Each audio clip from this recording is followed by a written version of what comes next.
I've worked with people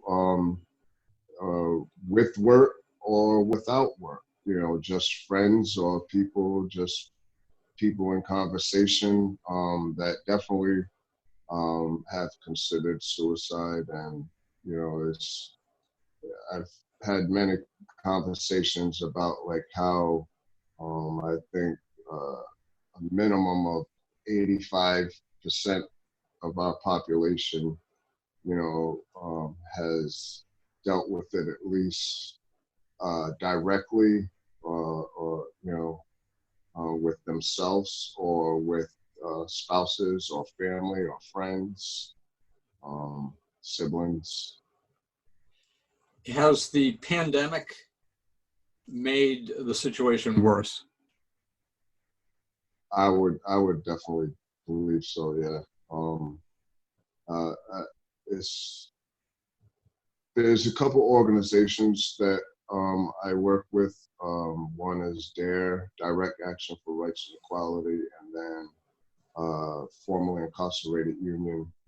And I work with people from the Institute of Nonviolence, and there's people, you know, that this pandemic has definitely, um, you know, hit hard with emotionally, you know, even to the point of um, domestic violence, you know, family, you know, uh, just people living in the same household, you know, just being together all day, you know, and not having much, you know, not many other people to talk to or, you know, be around.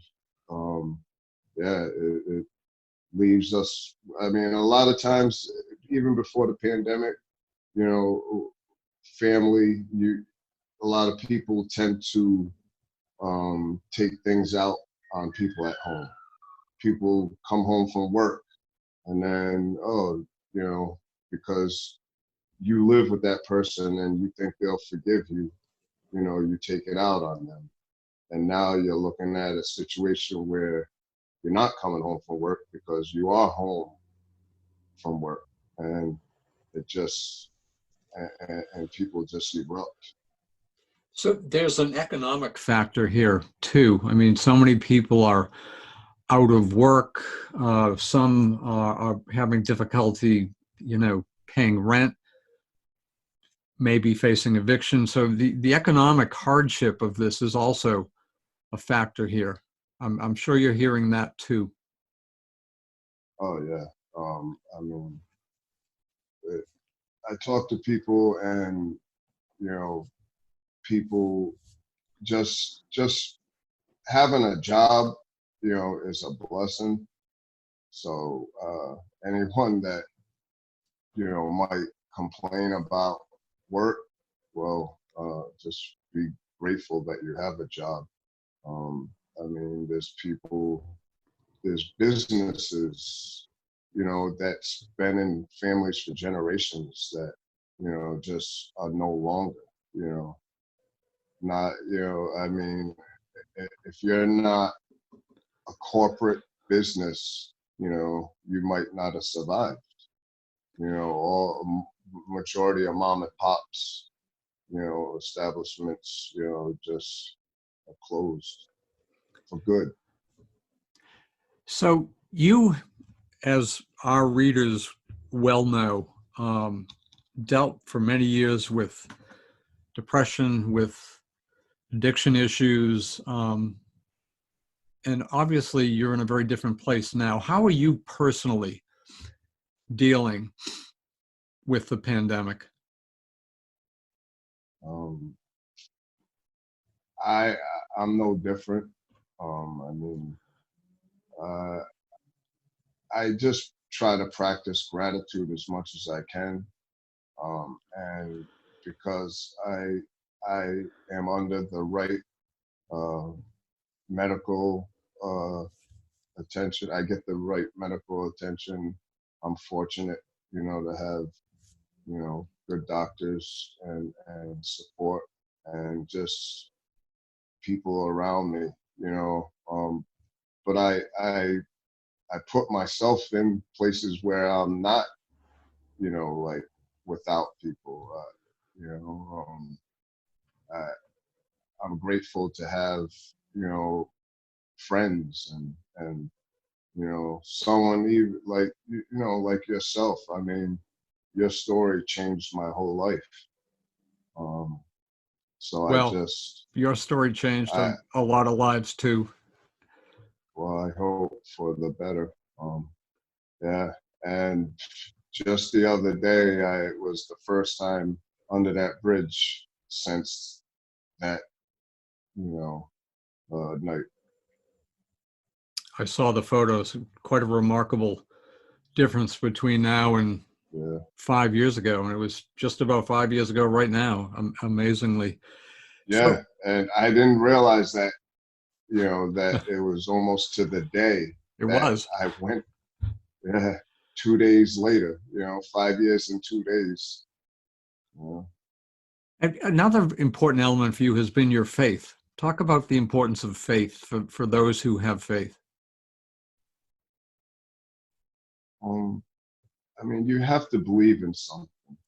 If if if you don't believe in anything, if you just um, like saying, I'm trying to be careful with my words because I've also learned that, you know, sometimes it's better not said than to say the wrong thing, of course.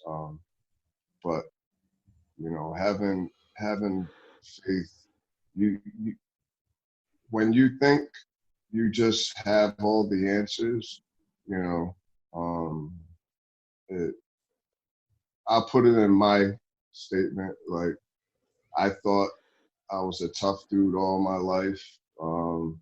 I thought I knew all the answers. You couldn't tell me, you know, much, you know, that I didn't think I already knew.